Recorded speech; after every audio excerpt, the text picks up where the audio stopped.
Hello everyone, and welcome back to another episode of Srimad Bhagavad Gita, retold by Bhaskar, Yogacharya. In the previous episode, we learned the first Adhyay, Arjuna Vishad Yoga. Now we shall begin with Adhyay 2, Sankhya Yoga. The second chapter of Bhagavad Gita is Sankhya Yoga. This is most important chapter of Bhagavad Gita, as Lord Krishna condenses the teachings of the entire Gita in this chapter. This chapter is the essence of entire Gita. Sankhya Yoga can be characterized into four main topics.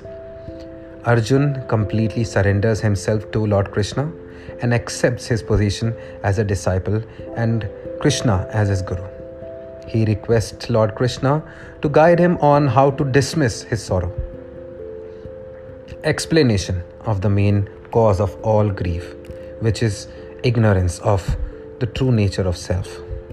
Third, Karma Yoga, the discipline of selfless action without being attached to its fruits.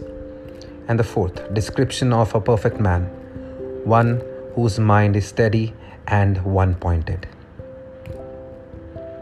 Sanjay said to him, "Who was thus overcome with pity, whose eyes were wet with tears, who was sorrow-stricken and who bore a bewildered look?" Shri Krishna spoke as always.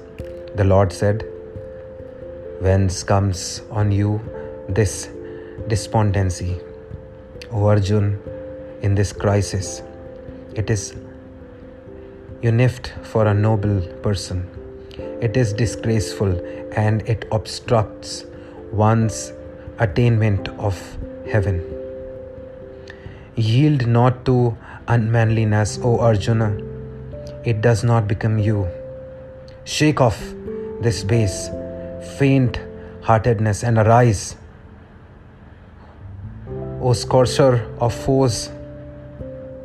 Arjuna said, "How can I, O slayer of foes, aim arrows in battle against Bhishma and Drona, who are worthy of reverence? It is better even to live on a beggar's fare in this world than to slay these most venerable teachers. If I should slay my teachers, though degraded they be by desire for wealth, I would be enjoying only blood-stained pleasures here. We do not know which of the two is better for us, whether our vanishing them or their vanishing us. The very sons of Dhritarashtra, whom if we slay, we should not wish to live, even they are standing in array against us. With my heart stricken by the fault of weak compassion, with my mind perplexed about my duty, I rest you to say for certain what is good for me. I am a disciple. Teach me, who have taken refuge in you. Even if I should win unchallenged sovereignty of the prosperous earth, or even the kingdom or on lordship over the devas, I do not feel that it would dispel the grief then withers up my senses." Sanjay said, having spoken thus to Shri Krishna, "Arjuna, conqueror of sleep and scorcher of foes, said, I will not fight, and become silent. O king, to him who was thus sorrowing between the two armies, Shri Krishna spoke the following words, as if smiling by the way of ridicule. The Lord said, "You grieve for those who should not be grieved for, yet you speak words of wisdom. The wise grieve neither for the dead nor for the living. There never was a time when I did not exist, nor you, nor any of these kings of men, nor will there be any time in future when all of us shall cease to be. Just as the self associated with the body passes through childhood, youth, and old age pertaining to the body, so at death it passes into another body. A wise man is not deluded by that. The contact of senses with their objects, O Arjun, gives rise to feelings of cold and heat, pleasure and pain. They come and go, never lasting long. Endure them, O Arjun, for he whom these do not affect, O chief of men, and to whom pain and pleasure are the same, that steadfast man alone is worthy of immortality. The unreal can never come into being. The real never ceases to be. The conclusion about these two is seen by the seers of truth. Know that to be indestructible, by which all this is pervaded, none can cause the destruction of this immutable. These bodies of the Jeev, the embodied self, are said to have an end, while the Jeev itself is eternal, indestructible, and incomprehensible. Therefore, fight, O Bharat. He who deems it a slayer, he who thinks of it as slain, both are ignorant. For the self neither slays nor is slain. The self is never born, it never dies. Having come into being once, it never ceases to be.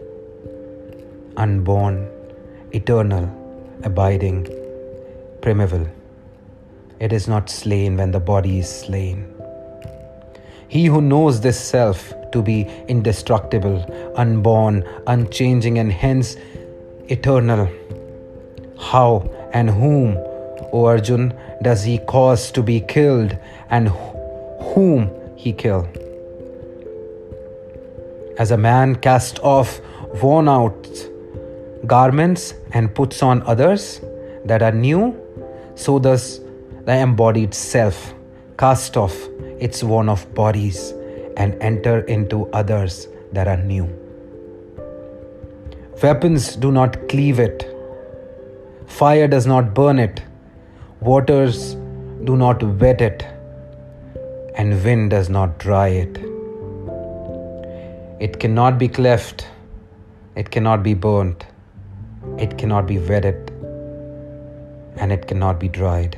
It is eternal, all-pervading, stable, immovable, and primeval. This self is said to be unmanifest,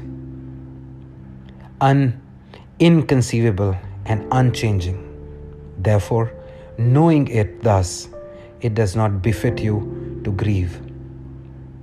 Or, if you hold this self as being constantly born and as constantly dying, even then, O mighty armed one, it does not become you to feel grief.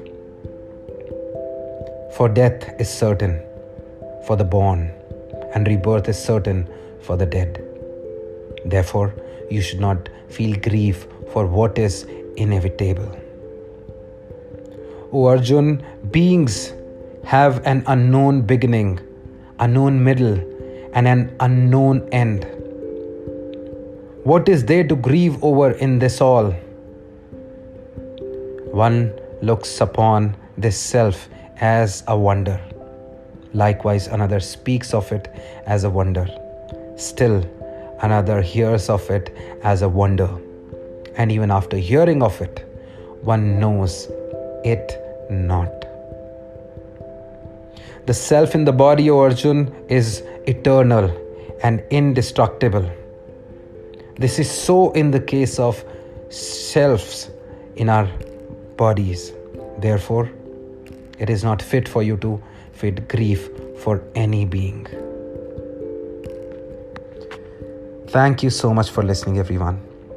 Please stay tuned for other episode, and please share my work if you like it.